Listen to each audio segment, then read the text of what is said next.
Estamos aqui começando mais um podcast. Você sabe que no nosso podcast nós recebemos pessoas especiais para falarem de magia, de espiritualidade, das boas energias, terapias alternativas complementares e holísticas. E o nosso podcast vai ao ar todas as quartas-feiras às 17 horas. Então você fica plugado aí conosco e você pode participar, enviar sua pergunta para os nossos convidados através do chat. Então, olha, já curte o canal, segue o canal, se inscreva para você acompanhar, né, as nossas atualizações e também, obviamente, acompanhar todos esses entrevistados incríveis, com conhecimento maravilhoso que eu vou trazer aqui a cada edição do nosso podcast. Hoje estou com um amigo muito especial. Quem é que não conhece ele? Que veio falar de um tema controvertido, mas muito importante para as pessoas que praticam espiritualidade, magia de uma forma geral, que é a Cabala. Cabala ou Cabalá? Eu estou falando do Léo Lousada, do Conhecimentos da Humanidade, meu amigo querido. Tudo bom, querido? Tudo bom. Prazer ter você Obrigado aqui. pelo convite. Vamos falar sobre Cabala? Vamos falar sobre Cabala ou Cabalá, o que você quiser. Pois é, já é a primeira pergunta, já é a primeira dúvida. É Cabala ou Cabalá? O correto seria a gente falar Cabalá, porque ela se escreve com H no final. E normalmente essas palavras em hebraico, elas têm como se fosse o nosso acento agudo no final. Tá. Mas em português não é errado falar Cabala. A gente pode falar Cabala em português sem problema nenhum. Ficou aportuguesado, mas como várias palavras que ficaram também. Tá. Por exemplo, avalanche. Avalanche é uma palavra francesa. Sim. A gente não fala avalanche. A gente fala avalanche. Então não está errado falar Cabala também. Porque abrasileirou. Abrasileirou, aportuguesou a palavra. A raiz da palavra vai para Cabalá, porque ela vem de um verbo que chama kibel, que é um verbo que em hebraico significa receber, trazer para si alguma coisa. Então, até a própria ideia da Cabala é essa, de que algo foi recebido. Porque é uma tradição. É uma tradição. Tá, muito interessante. E assim, eu já vi que tem diferentes grafias da palavra Cabala. A gente vai ver com C, vai ver com K, vai ver com Q. O que significam essas diferentes grafias, Léo? E por quê? A palavra, como ela vem desse verbo kibel, esse verbo a gente escreve com K. Né? Ele é K-Y-B-E-L. Então, a grafia correta, vamos dizer assim, em hebraico seria com K. Só que, ao longo do tempo, ela foi ganhando grafias diferentes, dependendo de que país ou de que região ela ia entrando. Então, numa época na Europa, quando ela começou a chegar para os cristãos, para as ordens mais iniciáticas, eles resolveram colocar com Q, porque era o som que fazia mais sentido para eles. E aí também para dar uma diferenciada, para mostrar que aquilo ali era uma cabala europeia, uma cabala que tinha outros contornos. Quando veio para países de língua latina, como a gente, pega ali o pessoal do México, Brasil, enfim, e nos Estados Unidos, ela acabou ganhando um Czinho também. Então, foi meio que uma mudança foi acontecendo ao tempo. Ela vem com o K, o Q ganha ali um status de coisa chique durante uma época na Idade Média e já na Idade um pouco mais moderna, e depois chega aqui em línguas latinas, que ela chega com o C para dar esse som do K, né? C-A-K, Cabala. Então, aí o C acaba aparecendo. Então não tem a ver com diferentes formas que a Cabala é praticada? Porque eu já li em alguns lugares, por exemplo, quando você tem a Cabala com C, você está falando daquela Cabala medieval, que tem elementos cristãos, etc. Quando você está falando da Cabala com o Q, você está falando da Cabala hermética. E quando você está falando da Cabala com K, você está falando da Cabala judaica. Isso procede? Procede, porque na prática acabou acontecendo. Tá. Por quê? Você tem a Cabala judaica, hebraica ali, tradicional, com K. Quando ela chega na Europa, e aí chega essa coisa de a gente está aprendendo um negócio novo, diferente, os alquimistas aprendendo, os Illuminati aprendendo, o pessoal aprendendo. Você fala assim, beleza, mas aqui nós vamos usar com Q, porque é o nosso jeito de falar. Então, o que acontece? A Cabala, quando chega na Europa, ela se torna uma Cabala diferente. Ela perde toda a configuração judaica e ela vai ganhar elementos que vão se somando a ela, como alquimia, astrologia, depois, muito tempo depois, o tarô. E essa cabala, então, que é o que a gente vai chamar às vezes de cabala hermética, a gente vai usar ela com Q às vezes. Porque na Europa se tornou comum essa cabala ser com Q. Entendi. Com o tempo é que ela foi juntando esses instrumentos, essas coisas. A cabala com C é a mesma coisa. A hora que ela foi andando com o tempo, chegou em determinado país, alguém falou assim, vamos estudar cabala aí, alguém escreveu com C e ficou com C. E aí ficou aquele tipo de cabala, naquele determinado local, com aquelas particularidades ali que ela absorveu naquele ambiente, aí ficou conhecida como a cabala com C. Então acabou sendo uma consequência do que, na verdade, é algo pensado. Então, hoje a gente fala, a cabala com Q é uma cabala mais hermética. Mas ela se tornou a cabala hermética, primeiro era a cabala com Q.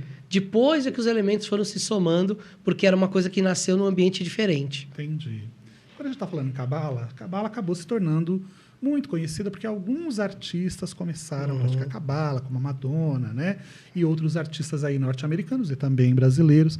E aí isso deu, assim, um despertar no interesse das pessoas. Mas quando a gente fala de Cabala, apesar de as pessoas terem despertado para essa coisa, né, da Cabala através desses artistas, fica sempre aquela dúvida, o que é a Cabala? Porque é uma coisa tão complexa e tão abstrata, né, que fica difícil das pessoas entenderem ou conseguirem captar verdadeiramente o que é a Cabala, que a gente estava falando até agora das definições das palavras. Mas o que essas palavras verdadeiramente definem? O que é a Cabala? Legal. Para a gente entender o que é a Cabala, a gente tem que começar a entender a origem dela. Então, ela tem uma origem mística ou mítica e uma origem um pouco mais documentada, vamos dizer assim. Okay. Dentro da origem mística, muitas tradições... A Cabala ela é um misticismo judaico. Dentro desse misticismo judaico, existem linhas diferentes. Linhas mais ortodoxas, mais heterodoxas. Ou seja, tem gente que é aquela Cabala raiz mesmo e tem gente que foi adaptando com o tempo. Depois eu falar de... Tem 2 rabinos que são muito famosos, que é o Isaac Luria e o Baal Shem Tov, que ensinavam Cabala para todo mundo. Então, da forma que eles ensinavam, era uma Cabala já mais aberta, mais heterodoxa, não era aquela coisa muito fechada. Mas tirando essas origens míticas, que alguns dizem que veio de Adão ou veio de Abraão, provavelmente a Cabala nasceu com Moisés, do jeito que a gente conhece hoje. Moisés é um cara que, em algum momento da vida dele, falou: eu tenho que levar o povo judeu, tirar ele do Egito para levar ele lá para Canaã, a Terra Sagrada. E o que ele faz? Ele tira o povo do Egito. Só que aquele povo que estava no Egito era egípcio já. Eles estavam há 400 anos lá. Né? Então, os primeiros... judeus que chegaram lá, chegaram procurando trabalho, oportunidade, e foram se estabelecendo. Essa ideia de escravidão é uma ideia que a gente só vê na Bíblia, não tem nenhum documento histórico em lugar nenhum que fala que o povo judeu era escravo lá, nem no próprio Egito nunca se encontrou nada. Então pode ser um registro do inimigo. É, exato. Né? E aí tem que justificar uma libertação. Tá. Então ele foi lá e convenceu os judeus a ir embora. Quando ele passa o Mar Vermelho, e ele chega ali na península do Sinai, ele percebe uma coisa. Ele fala assim: eu libertei um povo do Egito, só que um povo que estava 400 anos lá e que já tinha práticas egípcias, adorações egípcias. Como é que eu construo de novo uma identidade para esse povo? E aí é quando ele sai, deixa lá o povo no pé do Monte Sinai, vai para o Monte Sinai, né? Eu estive lá, tem uma gruta lá em cima, ele fica nessa gruta e ele traz o que a gente aprende em muitos anos, os 10 mandamentos. Na verdade, o que ele traz é a Torá. A Torá é um livro de revelações, de uma conversa dele com Deus, onde Deus traz os ensinamentos divinos para ele. Então, esse é o início da base da Kabbalah. É a Torá. O que é a Kabbalah, então? Você tem os costumes e as leis do povo judeu, mas você precisava de uma religião organizada que não fosse só mitológica, ou seja, uma crença num Deus único, rituais para esse Deus. Eu preciso de um acesso místico. Eu preciso chegar nesse Deus, eu preciso tentar entender esse Deus, e para isso eu preciso criar uma base mística filosófica. Então, a Kabbalah, ela nasce com a função de ser a base mística e filosófica. Todas as religiões do planeta têm uma base filosófica. Muita gente não sabe, mas o cristianismo, o islamismo, o judaísmo tem muita influência da filosofia grega. Sim. Eles influenciaram demais. A Kabbalah também vai ter essa influência com o tempo. Tá. Então, eles montam, Moisés traz isso como assim, olha... Nós temos agora um corpo místico religioso que, através do estudo dele, a gente consegue alcançar Deus. Naquela época, os únicos que podiam estudar eram os levitas, que era uma casta especial dentro do povo judeu que podia lidar com os assuntos divinos. Depois, com o tempo, a Kabbalah ela começa a se... Ela não se populariza, mas ela começa a ficar um pouco mais aberta para as pessoas. Você estava falando dessa influência grega que a gente vê em diferentes culturas da humanidade. Existem teorias que dizem que a Kabbalah, na realidade, ela teria uma origem real no Antigo Egito, então seria uma Kabbalah egípcia, ou então na Grécia, né? E não necessariamente no judaísmo. Você concorda com isso? Não? E o porquê dessas teorias? Tá, vamos lá. A gente tem que entender que o mundo antigo ele era múltiplo e ele tinha contato. A gente acha que os gregos viviam afastados dos babilônios, dos egípcios, só que todos eles se comunicavam. A gente tem alguns textos de alguns rabinos do século I depois de Cristo e II depois de Cristo, dizendo que a base da cabala vem da Babilônia. Então, esses próprios rabinos admitindo que muita coisa que eles estavam vendo ali nos estudos vinham da Babilônia. O que acontece com o povo judeu? O povo judeu sofre muitas diásporas, né? Ele é sequestrado na Babilônia, libertado. Aí ele vai para o Egito. Aí no Egito ele tem contato com toda a parte helênica, porque os gregos estavam indo lá. Então, a cabala ela nasce num momento e num lugar em que fervilhavam ideias. Então, assim, ela é algo organizado pelos judeus, mas é claro a identificação de conceitos babilônicos, gregos e egípcios. Tem alguns rabinos, inclusive, uma parte muito importante da Kabbalah, que é legal a gente entender, as letras e os números, nesse alfabeto usado na Kabbalah, eles têm o mesmo valor. Então, não é que nem a gente, que a gente tem o número 1 e a letra A. Eles têm o Aleph, e o Aleph é o número 1 também. Entendi. Então, existe uma matemática na construção das letras, das palavras. Essa matemática a gente chama na Kabbalah de gematria. Então, existe uma forma de você somar isso, de você, inclusive, aparentar palavras. Palavras que são parentes, que têm significados parecidos e que elas nasceram do mesmo pedacinho de Deus.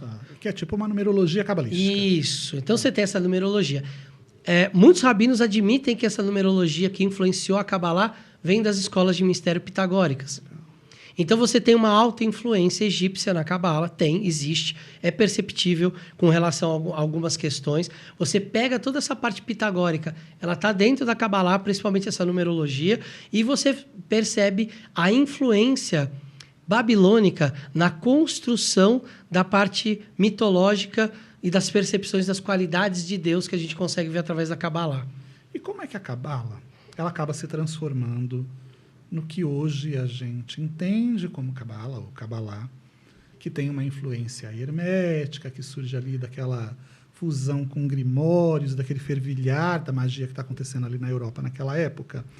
Porque, assim, a princípio parece que a Kabbalah ela surge como um sistema para não só aproximar o homem de Deus, mas também para o homem entender o propósito da criação. A gente pode dizer isso, né? E aí existem vários elementos e várias metodologias para que isso aconteça. A gematria, como as pessoas quiserem chamar, é uma delas, que você pega o Torá e você vai lá ver determinadas palavras e você vai transliterar aquilo em números para você entender a potência energética, numérica daquilo e saber o real propósito. E aí a gente percebe também, inclusive através de alguns rabinos e alguns livros e tal que a gente lê, que, na realidade, essa cabala mais mágica, mais hermética, muito fundamentada na árvore da vida, não é nem muito mencionada por alguns. É mais um sistema realmente filosófico de como você viver, como você seguir as leis divinas e viver em harmonia com o divino e com o universo. Como é que isso se desdobra no que a gente tem e entende como cabala hoje? Porque parece que é uma coisa muito diferente. A gente pode entender hoje, basicamente, que existem dois tipos de cabalas. A gente tem a cabala judaica, que é uma cabala mais meditativa e filosófica. Tanto é que ela é considerada por muitos judeus como uma ciência. Legal. Porque como ela é matemática, ela depende de entender letras e números, eles têm até um sistema que eles chamam de pardês, que são níveis de entendimento que você tem do texto cabalista. O primeiro nível, que é o pshat, né, que a gente chama, ele é um nível literal. Eu leio um texto lá e está escrito assim: eu tinha um gigante que bateu no rei Davi, que era o Golias. Depois você vai avançando para o sentido metafórico, o sentido estrutural, e aí tem um estudo muito grande de saber como é que a gramática foi estruturada, como é que a metáfora foi construída, e por último, o último nível se chama Sod, que é o nível místico, que é a hora que você entra em contato com o misticismo que aquele Deus se representa através daquele texto. Então, a Kabbalah ela tem isso, de buscar entender Deus através de um método científico. Com o tempo, quando essa Kabbalah sai do Oriente Médio ali, os judeus sofrendo as suas diásporas, principalmente no ano 70 depois de Cristo, que você tem o massacre de Massada, né? Os romanos vão muito para cima dos judeus, eles fogem para a Europa. Essas comunidades vão se estabelecendo aos pouquinhos, e aos poucos eles vão se encontrando com os cristãos e vão começando a ensinar para alguns cristãos simpáticos essas tradições, a Kabbalah deles. Tá. Só que os cristãos também estão aprendendo outras coisas. A alquimia, a astrologia começa a se tornar forte, e aí nasce o que a gente vai chamar de uma Kabbalah mais hermética. O que é a Kabbalah hermética? O hermetismo é uma filosofia que ela, por princípio, abraça todos os símbolos. a gente pode pegar os papiros mágicos gregos, né, que são representantes herméticos ali do dia a dia do hermetismo, que tem invocações no mesmo papiro para 12 deuses de países diferentes. Sim. Então, São Miguel, Jeová, Hécate, Ísis. Então, assim, para o hermético, ele trazia o que resolvia o problema dele. Foram os primeiros caoístas do mundo, talvez. Eu brinquei com isso outro dia. Os caras estão achando que vai dia do caos agora, vai ver os hermetistas. Com os papiros. Então, assim, eles começam a trazer essa ideia do hermetismo para dentro das ordens e tudo, e aí a Cabala se torna hermética. Por que é a Cabala? A Cabala, como ela... Olha que interessante como é que é a formação. A gente tem um mundo politeísta. Gregos politeístas, egípcios politeístas. Ou seja, cada representação da divindade, ela tinha uma representação arquetípica, um pedacinho que era aquele deus. Então, por exemplo, eu tenho um deus que ele tem um aspecto de matança e um aspecto de amor. No Egito, eu tenho Sekhmet e eu tenho Ísis. Sekhmet é a deusa da matança, Ísis do amor. Então, eu divido isso. O que a Cabala fez? Como ela trouxe um conceito monoteísta, ela jogou tudo num Deus único. Então, as esferas da árvore da vida, ou que compõem ali as ideias do que é esse divino, essas esferas, que a gente vai falar sobre elas, elas são representações do todo divino. Então, existe uma energia do divino que é a energia do rigor, da justiça. Como é que isso se manifesta? Em tal mitologia politeísta é tal Deus que se enquadra melhor. Na outra é tal Deus. Então, o que acontece? A Cabala acabou virando uma espécie de um gabarito. Porque ela fala assim, não, aqui é algo do grande Deus, do grande Criador, da grande Criadora, enfim. Do mistério universal. Da grande consciência universal, ou como o hermetismo chama o nous, né, essa consciência universal. Mas essa consciência, ela é perceptível para a gente através de determinados conceitos. E a gente, para entender melhor esses conceitos, a gente cria deuses, para conseguir entender pedaços desse conceito. Então, como a Cabala criou a ideia, talvez a primeira ideia de arquétipo, seja essa da Cabala, ela serve como uma espécie de balizador para as outras tradições. Então, quando você traz o hermetismo, que trabalha todos os deuses, todas as ferramentas, eles colocam a Cabala hermética como uma forma de balizar isso. De falar assim, beleza, eu vou trabalhar com a energia de Thor. Aonde eu encaixo melhor Thor aqui nessa ideia? Aí você fala, bem, eu quero pegar a parte de Thor, o guerreiro. Pô, tá lá em Gevurah. Gevurah é uma esfera que representa toda essa força marciana, de guerreiro. Então, é como se Gevurah fosse um grande macrocosmos e Thor fosse um microcosmos, onde eu expresso uma ideia e uma ação. E aí é por isso que a Cabala acabou desenvolvendo. E hoje, se a gente pegar a maioria das tradições ocidentais, de ocultismo, de magia, você vai ter que estudar a Cabala em algum lugar. Então, a gente pode dizer que os cabalistas foram as primeiras pessoas que desenvolveram o conceito de correspondências da humanidade. Sim, não sim. é? Porque se a gente pegar essa história de que essa divindade é a divindade da guerra, então vou colocar aqui nessa esfera ou nesse conceito. Essa do amor, vou colocar ali naquela esfera ou naquele conceito. Então, eu acredito que a gente pode considerá-los como os primeiros correspondistas, vamos dizer pode assim. Pode ser, talvez os caras que inventaram a mitologia comparada. Pode ser, também. Porque como a religião deles tinha essa função ser monoteísta, o pensamento deles foi todo voltado a criar uma ideia monoteísta das coisas. Tinha que ser aglutinado daquela maneira. Exato. E aí acabou virando uma espécie de gabarito. Então, assim, não é que, quando eu quero usar a energia de Thor, ele sempre está em Gevurah. Tem um exemplo muito legal que é Odin e Wotan. Dependendo da época que você pega, dentro da mitologia, da história dos povos nórdicos e dos povos germânicos, ele assume funções diferentes. Por exemplo, ele não era o grande pai das mitologias, era Tyr. Isso. Ele substitui Tyr com o tempo. Só que ele tem uma época que ele é um peregrino, outra época que ele é o chefe do panteão, outra época que ele é o portador dos mistérios ocultos, porque é ele que vai trazer as runas. Então, cada vez que eu pego uma representação dessa de Odin, eu encaixo ele em lugares diferentes da árvore da vida. Nossa. Mas eu reconheço ele lá. Dá para colocar Odin na árvore inteira, né? Na verdade dá. Ele é a árvore, ele né? Ele é trickster, ele é tudo, ele né? É tudo. Então, você coloca ele ali em todos os lugares. Ele é o grande, ele passeia por todos os aspectos da árvore. A gente consegue reconhecer ele em vários lugares. Isso que é legal. Que quando você pega tem deuses que são muito unidimensionais. Aquele deus é isso, ele é Ares. Ares é muito unidimensional. Ele é o deus da matança personificada no campo da batalha. É monográfico. Totado. Agora você pega Atena. Atena é a deusa da justiça, da estratégia, né? Ela tem de uma sabedoria, que ela tem uma coruja. Ela também tem a Nike, que é a deusa da vitória, junto com ela. Ela é muito... ela é muito mais do que isso. E aí você consegue, inclusive, pegar a Atena e aspectos dela e combinar com esferas diferentes na árvore da vida. E a gente está falando de árvore da vida, né, Léo? Quando é que surge a árvore da vida especificamente? Porque não é lá nos primórdios da Cabala, é muito mais recente do que a gente imagina, né? Então, quando surge, por que surge e o que a árvore da vida representa? Legal.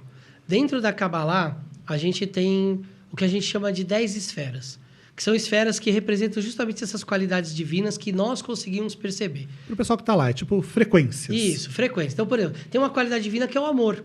Então, ela é representada por uma esfera. Frequência do amor. Frequência do amor, né? Essa esfera chama Netzach. Né? A tradução literal é vitória. Mas o amor está lá.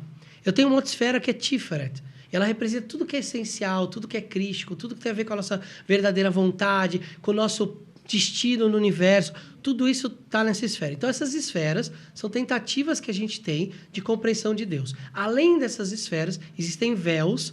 E além desses véus é onde Deus está de verdade. Essa é a grande sacada da Cabala. Os cabalistas falam, cara, eu sou uma formiga, não vou conseguir entender Deus. Não vou conseguir chegar lá. Não vou, mas eu vou tentar perceber algumas coisas. Então, eles conseguem perceber. Uma das esferas é muito importante, ela chama Malhut, ou a gente escreve Malkut, porque é onde a gente está. É a Terra. É a Terra, é aqui, ó. Vocês estão vendo a gente aqui, a gente está em Malkut. É o plano físico. É o plano físico. É onde tudo desemboca, tudo se manifesta. Só que isso são conceitos. Isso não era desenhado como uma árvore, mas era entendido como uma árvore. Eles já falavam que era uma espécie de árvore de conhecimento que mapeava quem é Deus e também a consciência humana. Então, a nossa consciência está o tempo todo nessa árvore. E aí, o que acontece? Por volta dos anos 1300, 1400, alguns desses cabalistas judeus vão começar a ensinar mais profundamente cristãos na Europa o que é a árvore da vida. Só que para ensinar nós, ocidentais, e a nossa mente tão dependente de desenhos, sinais, símbolos, eles resolveram criar um diagrama disso. Que aí lembra uma árvore, né, com bolinhas ali, com 3 pilares, um pilar de restrição, um de expansão e um de equilíbrio. E aí nós vamos começar a ver as primeiras representações disso. Então, eles foram usados como uma forma didática e pedagógica para ensinar não-judeus sobre Cabala. Isso é na Cabala para as crianças. É isso, aquela parte que você só olha os desenhos. Mais ou menos isso. Muito então, legal. E até nessa hora, a gente tem 2 rupturas que acontecem. A primeira é que a Cabala judaica ela é muito mais filosófica e meditativa. A Cabala cristã, ou essa Cabala que vai se tornar hermética, ela é mais prática no sentido mágico. Só que também tem um problema. Quando eles começaram a desenhar a árvore da vida, até hoje eu tenho esse problema quando eu dou aula de Cabala para os meus alunos. As pessoas acham que a árvore da vida ela é tipo um jogo, ela é igualzinho um jogo de amarelinha. Para quem quer se orientar, você vai passando, isso, e vai você tem a esfera 1 até chegar no céu. É igualzinho, assim. O desenho é mais ou menos a mesma coisa. Só que não é assim. Tudo aquilo está acontecendo ao mesmo tempo, dentro da sua consciência e dentro do divino. E aí, quando as pessoas ficaram tão viciadas no desenho, que elas falam, não, mas eu estou agora nessa esfera, como é que eu faço para ir para outra esfera? Não, você não vai para outra esfera. Você já está lá. Você percebe-se naquela esfera. Isso, esfera. Exato. Porque a gente tem os caminhos de subida e descida na árvore, que são as formas que a gente se conecta com o divino, ou que a gente manifesta o divino aqui no reino, que é Malkut. Mas isso está acontecendo tudo ao mesmo tempo. Eu não consigo me desacoplar de tudo isso. E o desenho fez essa ruptura. Ele viciou as pessoas a acreditarem que aquilo realmente é um caminho que eu sigo passo a passo até chegar no divino. E que foi uma sistematização de um processo. Só pedagógico, era didático. Era uma ferramenta didática. Para ficar mais fácil para você enxergar, é assim. Eu lembro de um livro super... Na verdade, um pergaminho bem antigo de Kabbalah, em que um desses rabinos ele fez a representação como se fosse uma espiral. Então, você tinha as esferas todas em espiral. Já vi círculo também? Tem várias círculo, formas, tem. Porque era uma forma que eles tinham de desenhar, mas vamos trazer aqueles conceitos de uma forma visual. Até que chegou num formato que a gente tem hoje, você jogar aí Árvore da Vida, Kabbalah, vai aparecer a Árvore da Vida e você vai ver exatamente como é que é o diagrama dela. Foi o método que acabou se consagrando. Acabou se consagrando no Ocidente. Você estava falando dessa questão de que, na realidade, cada esfera, né, é um estágio de consciência ou uma frequência... E que não tem essa história de você chegar até aquela esfera, porque aquela esfera você já está nela, né? E ela já está em você. Então, é você despertar para aquela consciência. Mas existem diversas práticas que a pessoa pode fazer para chegar nesse despertar. Sim. E aí tem diferentes formas de percorrer esse caminho da árvore da vida. não é? Exato. Você tem uma forma linear, você tem as formas dos pilares. Fala um pouquinho sobre isso para as pessoas e por que essas diferentes maneiras de percorrer essa árvore. Legal, vamos lá. Então, vamos supor, eu estou aqui no reino, em Malkuth, estou percebendo o meu corpo físico, então eu já estou consciente do meu corpo físico, eu já estou nessa esfera. Mas a próxima esfera, ela chama Yesod, né? A tradução literal é fundamento. É uma esfera que nos dá a noção de que existe algo além do corpo físico. Que existe algo por trás, existe um espírito, existe um... É como se você olhasse para a sala da sua casa e estivesse vendo os conduítes, os fios elétricos que fazem a luz acender, por exemplo. É um ponto de mutação. E é um ponto de compreensão que o universo tem um mecanismo por trás. Tá. Para quem assistiu Matrix, é como se fosse o código da Matrix, ali, você enxergando aquilo funcionar. E é uma esfera que você acessa a sua imaginação. Então, por exemplo, se eu quero muito trabalhar minha imaginação, minha intuição, minhas emoções que eu vou expressar, eu posso fazer meditações para me conectar com isso. Posso usar, por exemplo, na Cabala Hermética, o símbolo da Lua. A Lua representa essa esfera para me conectar com isso.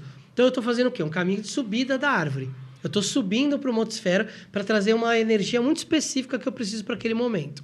Só que, como eu disse, todas as esferas estão acontecendo ao mesmo tempo. Então, eu tenho uma esfera das formas, da animação, da tua essência, da tua justiça, da tua misericórdia, da tua inteligência, do teu conhecimento e da coroa da criação. E ainda tem uma não esfera que a gente chama, que é o conhecimento oculto, que está por trás de tudo isso. Eu posso ir acessando essas esferas individualmente, ou eu posso fazer o que a gente chama de caminho da subida, que é o caminho da serpente. Então, sabe aquela mitologia na Bíblia, que a serpente sobe a árvore e pega o fruto? É a mesma coisa. Existem duas simbologias importantes da serpente dentro da Kabbalah. A primeira é a serpente que sobe a árvore, porque ela busca a espiritualidade, ela busca o alto, ela busca o céu, ela busca o fruto do conhecimento. A outra serpente é a que se enrola no pé da árvore. Essa é a serpente diabólica. Essa é a serpente que não quer sair do lugar, não quer aprender, não quer deixa você subir. Não deixa você subir. Ela quer se enrosca no seu pé. Ela não quer se divinizar e ela fica presa ali. Só que esse caminho, então, da subida, a gente chama de caminho da serpente. Mas, ao mesmo tempo que eu busco o divino também me busca. Então, existe um caminho da descida, que é da onde, inclusive, saem todos os potenciais da criação que se manifestam aqui embaixo. Esse caminho a gente chama de caminho do raio ou da espada flamejante. Então, olha só, para descer do divino para o manifesto é rápido, é um raio. Uhum. Mas para você se sutilizar, é o tempo de uma serpente subir nessa árvore. Além disso, a gente entende que essa árvore é dividida em 3 pilares. Um pilar é chamado de pilar do rigor ou da restrição. O outro é o pilar da expansão ou da misericórdia. E no meio tem um pilar que é o pilar do equilíbrio. Existe um caminho secreto na árvore da vida, que é pelo caminho do meio. Em vez de você indo por todos os caminhos para chegar no divino, existe um caminho do meio que modernamente foi apelidado de caminho da pomba ou do Espírito Santo. É um atalho. É um atalho. Seria o caminho que o cabalista chamado Yeshua ou Jesus fez para chegar direto ao Pai. Ele foi a esfera de Yesod, que é essa esfera que eu falei da imaginação, da intuição, da lua. Depois ele vai para a esfera crística, depois ele atinge a coroa através desse caminho do meio. Mas nós, pobres mortais, que não somos Jesus, nós precisamos aprender a equilibrar esses caminhos da árvore da vida. A gente precisa aprender o que é rigor, o que é justiça, o que é forma, e a gente precisa aprender o que é amor, o que é animação, o que é misericórdia nos 2 pilares. A gente aprende por dicotomias, né? O nosso universo manifesto aqui na Terra é ensinado tudo por dicotomias. Então, a árvore da vida ela traz isso. E, em alguns momentos, você vai ter que se fechar. Você vai ter que ser receptivo. Você tem que organizar, planejar a sua vida. E aí já estou falando um pouco de como a gente pode usar a Kabbalah na prática.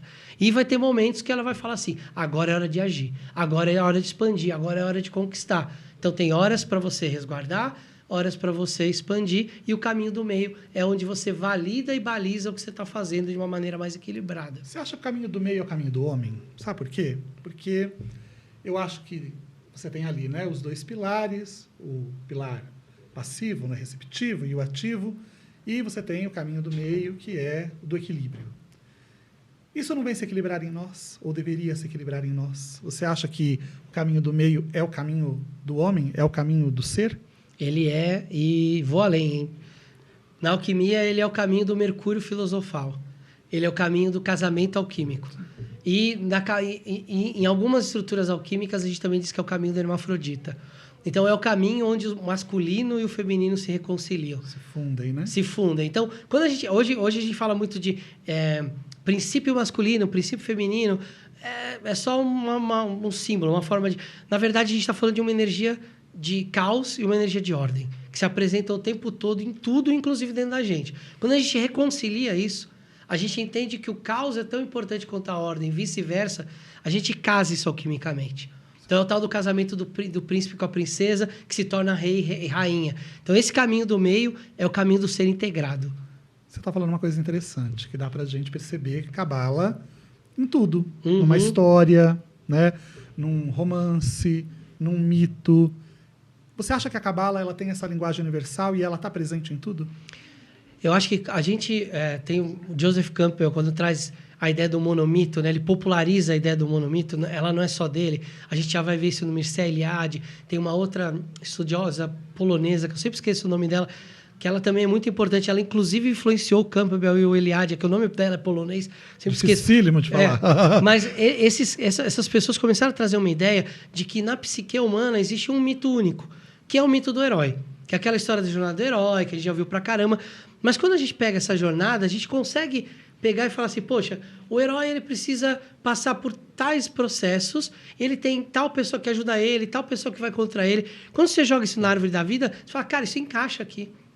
Então, assim, a nossa jornada humana, nossa jornada diária, que é uma jornada do herói, levanta da cama, né? O chamado, às vezes, é o despertador, ou é a responsabilidade. Aí você tem que ir para o mundo, sair da sua casa, que é o mundo comum, para ir para o mundo fantástico, que é o mundo externo.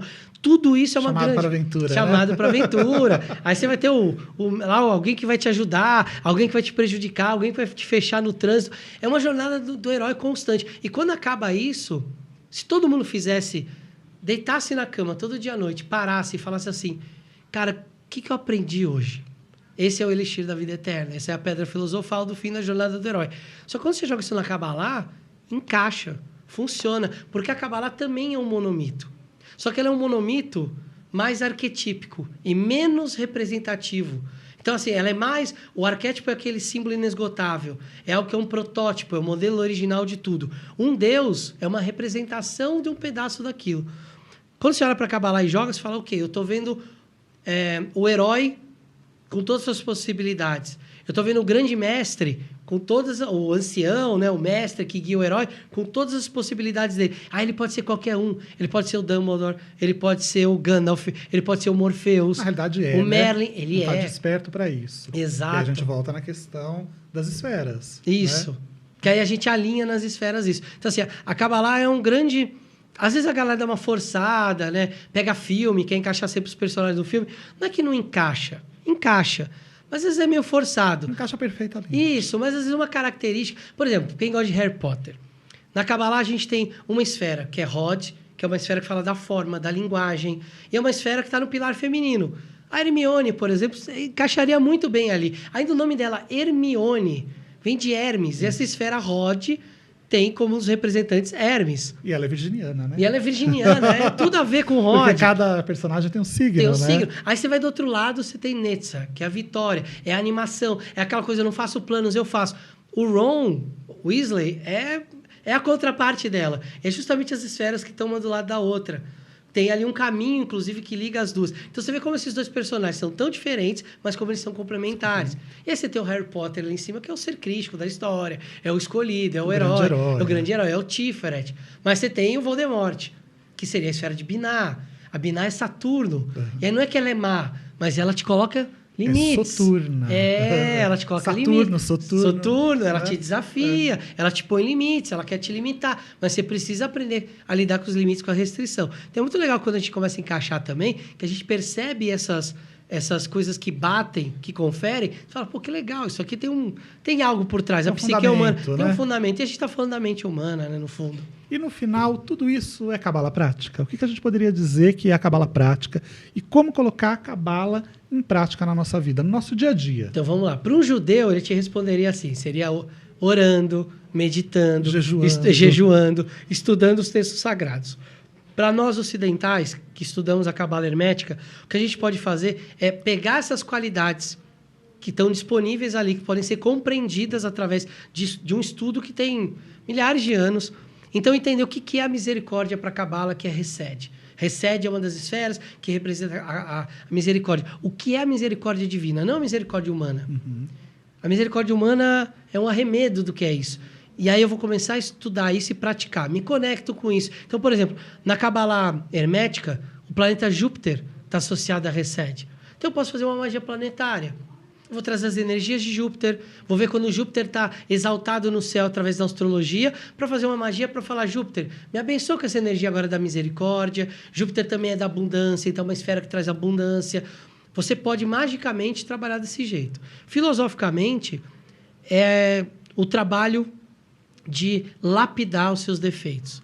Porque se eu tenho em Hesed a misericórdia, que é a entrega desprendida de qualquer tipo de ego individual, do outro lado eu tenho a gula, que é o quê? Eu quero tudo para mim, eu quero comer. Então, até a gente pega esses defeitos capitais, a gente começa a encaixar ali e começa a sacar como é que a gente se livra daqueles defeitos. Eu sou muito preguiçoso. Pô, preguiça é um pecado da lua. Monday, né? O dia da lua, segunda-feira, é o dia que dá mais preguiça. Qual é a esfera da lua? Yesod. O que é a esfera? É a esfera que diz que você tem que escolher o que você quer fazer. Que você tem que realmente dar prioridade para aquilo que é importante e manifestar aquilo que tem a ver com você. Então, a preguiça, ela pode ser só um efeito de algo que você não está afim de fazer, porque aquilo não tem muito a ver com você.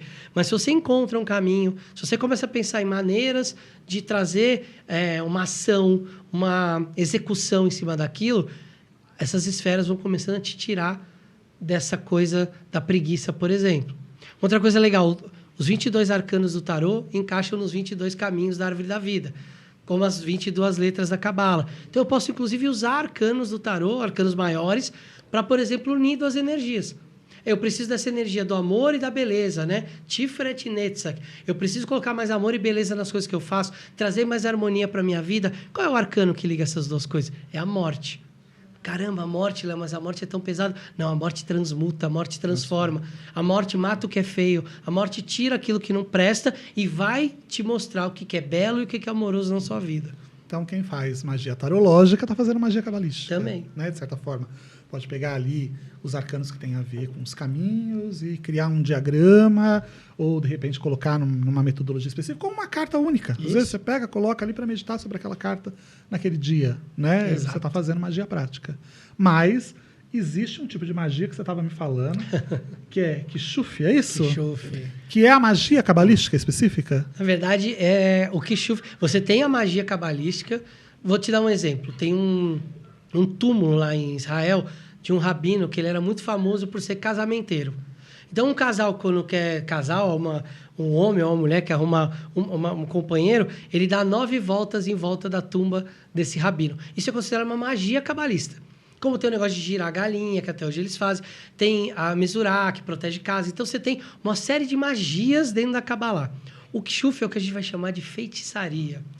E muitos cabalistas chamam de magia negra da Cabala. Okay. Então eles falam assim, olha, não vai praticar o Kishuf, porque o Kishuf, ele vai É mexer... o caminho da mão esquerda da Cabala. É o caminho da mão esquerda da Cabala. Porque o Kishuf, ele vai mexer com o livre-arbítrio.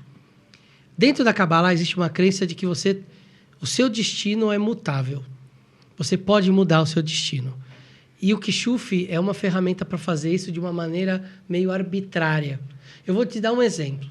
Tinha uma época que alguns rabinos queriam derrubar um político lá de Israel.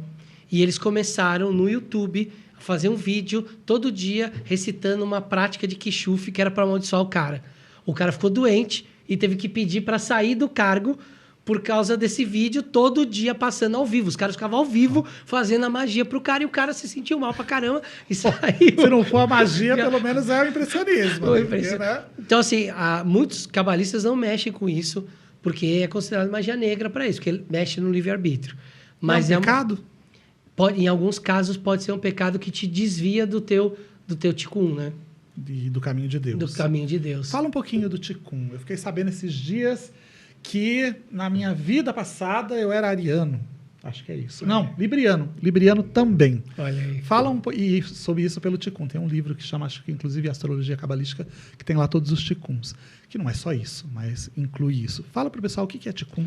O Ticum, dentro do entendimento cabalista, ele é o seu destino.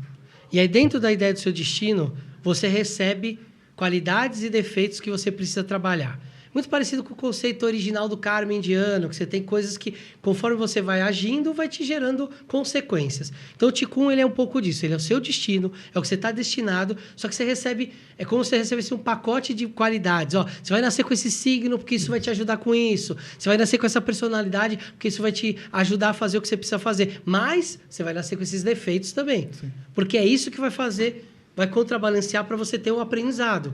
A Kabbalah, ela não acredita em bem e mal. Não existe isso. Samael, que a gente chama de Lúcifer, de capeta, de diabo, de tudo, ele não é considerado mal dentro da Kabbalah. Ele é considerado a energia que Deus criou para nos provocar, sempre. E essa provocação traz crescimento. A Lilith, né, que era uma deusa do deserto, que foi apropriada pelos cabalistas, ela não é um demônio. Ela é a deusa da tristeza e da melancolia. Se eu não sinto melancolia nem tristeza, como eu reconheço a felicidade? Então, não existe um mal. Então, o Ticum, ele é um equilíbrio de criações divinas dentro de você para te forçar a aprender. E aí, o Ticum também diz que a gente tem um destino, mas que o nosso destino não está selado. Se você se render muito a só esse lado mais negativo, vamos chamar assim, talvez você se desvie muito do seu destino. Mas se você aproveitar e reconhecer essas qualidades, você vai estar sempre se aproximando daquilo que combina mais com você. Legal. Então, cada vida que você vem, você meio que não vai vir tão diferente de como você era nas outras vidas. Isso é uma coisa legal. Existem linhas cabalistas que acreditam na reencarnação e linhas que não acreditam. Eles acreditam na vida após a morte. Acreditam, inclusive, que muitos rabinos sabem a hora que vão morrer, eles sentam, morrem, já saem do corpo e já continuam trabalhando. Mas as reencarnacionistas, elas acreditam que o Ticum ele serve para te trazer sempre aquelas mesmas coisas em níveis diferentes de consciência para que você possa crescer enquanto espírito. Muito legal. Olha, gente, a gente tem algumas pessoas que estão aqui no chat e tem uma pergunta aqui da Maria Júlia, que ela está fazendo a seguinte pergunta. Olha que interessante. Se a Cabala pode ser praticado somente por mulheres, por mulheres não, se mulheres não podem praticar a Cabala. Ótimo. Boa porque pergunta. Tem um tabu em relação a isso? Tem. Que a Cabala é somente para homens, né? Que depois de uma determinada idade só que você pode aprender Cabala, 40 anos, mas que é basicamente masculino. Então ela está perguntando aqui, eu inverti a pergunta, mas o que ela está perguntando é se mulheres podem praticar Cabala. Legal. Dentro do judaísmo, não. É exclusivo para homens com mais de 40 anos. 40 é um número muito importante dentro do judaísmo, porque para eles denota maturidade e os 50 denota a sabedoria que essa maturidade traz. Não é à toa que Jesus fica 40 dias no deserto, Moisés anda 40 dias no deserto, Nossa, 40 anos. se repete infinitamente. 40 anos no deserto, enfim. O 40, ele vem trazendo simbolicamente essa ideia de uma maturidade espiritual. Mas por que 40? Porque... Tem uma simbologia eu imagino... Tem uma simbologia numérica que está por trás da gematria, mas eu acredito também, como isso foi definido há muitos e muitos anos atrás, e a expectativa de vida naquela época era muito mais baixa, um homem que chegava aos 40 anos, ele era um ancião. Era um sábio. Ele era um sábio. Então, quem chegava nessa idade, 40, 50 anos, era um grande sábio, porque a maioria... Naquela época, as pessoas que chegavam entre 30 e 35 anos era uma idade crítica. A maioria das pessoas morriam. Quem passava disso costumava ir muito longe, até 70, 80 anos. Estava cumprindo hora extra, né, gente? Tanto que falam que até que aquela questão, né, que tem nos casamentos, que até a morte o separa, era porque a vida era muito curta. Você vivia ali uma vida com uma pessoa, sei lá, de 10 anos no máximo, né, e ia morrer. Exato. Hoje os casamentos estão difíceis de perdurar, 50, porque 60 até que a morte separe é 80 anos, né? Imagina, exato. 90. Então, quando a Kabbalah ela tem muito isso, a gente estudar o momento histórico que os judeus estavam vivendo. A gente tem algumas coisas muito interessantes dentro da Torá, até de lições sexuais. mas a gente estudando por que aquilo era importante naquela época. Então, 40 anos é uma idade de maturidade hoje dentro do judaísmo, precisa ser homem, porque eles acreditam que é o homem que consegue ter esse tipo de acesso e de entender esse tipo de texto. A mulher na sociedade judaica ela tem outra função. Não é que ela é mais ou menos importante, ela é tão importante quanto, só que ela tem outra função, porque é através da mulher que os judeus continuam. Um homem judeu se casar com uma mulher não judia, acaba a linhagem ali. Isso. Se um homem não judeu se converte e casa com uma judia, a linhagem continua. Só que para uma mulher que quer praticar cabala, então o meu conselho para Maria Júlia, né? Falo para ela procurar as ordens iniciáticas herméticas mistas. Por exemplo, você vai ter um pouco de cabala na Rosa Cruz. A Rosa Cruz é uma ordem mística. Golden Dawn. Na Golden Dawn. Na Sociedade de Ciências Antigas. Algumas tradições de Wicca. Algumas tradições de Wicca, exatamente. Então, se ela procurar nessas tradições ocidentais que são mistas, dificilmente ela não vai cair na Kabbalah. Ela vai acabar estudando a Kabbalah. Então, a Kabbalah hermética é uma Kabbalah mística. Estou rindo aqui, gente. Dificilmente ela não vai cair na Kabbalah. Não vai Kabbalah, né? Não vai Kabbalah. Dificilmente não vai Kabbalah. Vai a Kabbalah. Vai a Kabbalah. Né? Porque eu acho que é importante você falar isso, Léo. A Kabbalah, ela permeia toda a tradição ocidental de mistérios. Não é? Não tem jeito de você praticar, acho que nenhum sistema de magia ocidental, de tradição de mistério ocidental, ou esoterismo ocidental, sem você entender um pouco de Kabbalah.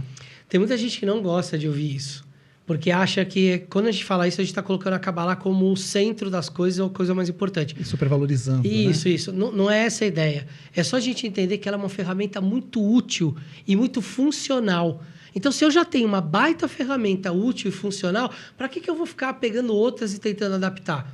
Então, ela serve, como eu falei, um grande balizador, um grande validador de métodos. Se você aprende, então, a Kabbalah, é como se você estivesse aprendendo a estrutura pelo qual as coisas foram montadas. O método científico. Isso. É mais ou menos assim, eu entrei numa ordem.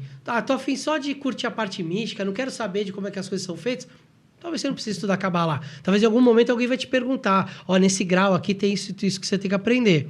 Mas, se eu tô afim mesmo de entender como é que aquela coisa foi construída, o que está por trás, a Kabbalah vai acabar aparecendo. Você pode até ignorar, pode, não é? Pode. Mas não significa que a Kabbalah não vai não estar está lá. lá. Exato, é isso. É uma ferramenta útil e funcional. Como a astrologia é para ler o mapa astral. Eu preciso da astrologia para entender o horóscopo, que é aquele desenho. Sem isso, sem os conceitos que a astrologia me traz, eu não consigo interpretar aquilo. Isso. Então, a Kabbalah, ela funciona muito. Eu consigo olhar para o ocultismo, para o misticismo ocidental, e quando eu olho para a Kabbalah, eu entendo muito do que está sendo expresso ali.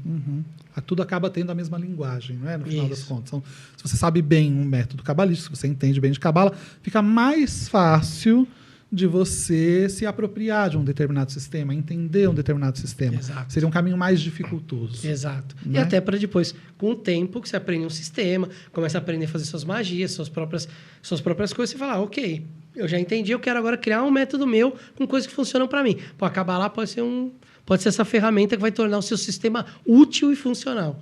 Perfeito. Léo, a gente já está quase chegando no finalzinho. Tenho 2 perguntas para você.